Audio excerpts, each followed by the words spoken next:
Doctor. ஓ mango. Murugan doctor இருக்கிறாரா? இருந்தாலும் கேளாது வருத்தத்துல காதும் கேட்கல போடாக்கு வாங்க. முருகன் டாக்டர் இருக்கிறாரா? முருகன் டாக்டர் தானே. முருகன் டாக்டர் இதுல இருப்பார் கிளினிக்கிலே வாங்க. கண்ட நேரங்கள் எல்லாம் பாரது வாங்க.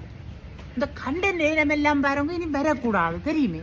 இப்ப நாங்கள் மெல்ல மெல்ல இப்ப ஆதிபத்தியில நாங்கள் முழுமையா வேலை செய்யணும் தெரியுமே.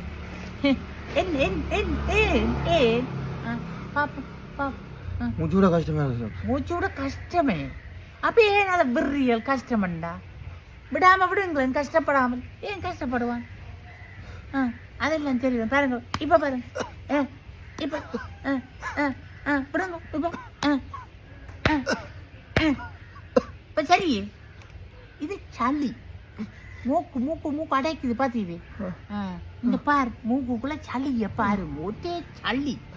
சாப்பிடுறது சும்மா அந்த கண்ட இல்லாத குளிருக்கு பிடிச்சி அந்த குளிரூட்டிக்க வச்சுட்டு தான் சாப்பிட்டேன். நீங்கள் நேற்று ஐஸ்கிரீம் சர்வத்தெல்லாம் குடிச்ச மாதிரி இருக்கிறோம்.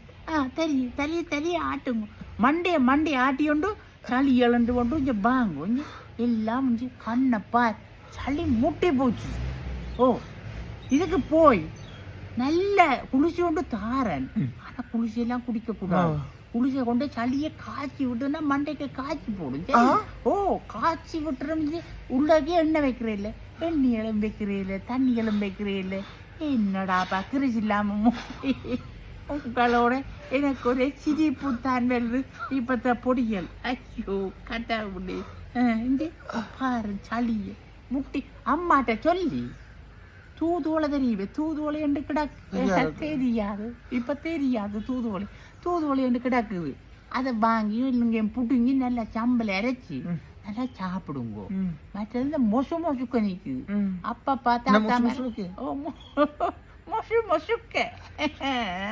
மொசு எனக்கு குத்தோணும் மாதிரி கிடக்கு. நீங்கள் எல்லாம் இந்த மூச்சு விட கஷ்டம்னா விடா விட்டுடுங்க. கரைச்சல் இல்லை.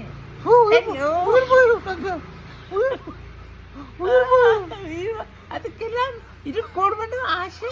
ஆனா கட்டுப்பாடு இல்லை. எல்லாம் சாப்பிடுவேன். ஐயோ கடவுளே. நான் குளிச்சு விட்டு தரேன். அது சளிதான். ஒன்றும் பயப்பட தேவையில்லை. நல்ல முசுக்கு இருக்குல்ல.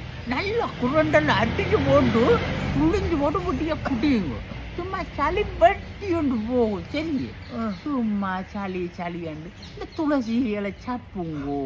துளசியில நிக்க விட்டு இல்லை. துளசியை தெரியாது. இப்போ துளசியை நடுங்கோ, கற்பூரவள்ளி நடுங்கோ, அங்கே 1-2 தூதுவளையை நடுங்கோ. அம்மாக்கள்கிட்ட கேட்டு நடுங்கோ. உங்களோட காலத்துக்கு இதெல்லாம் வேணும் அப்பா. சும்மா சாப்பாடு இல்லாம சாப்பிடுங்க. என்ன சரி.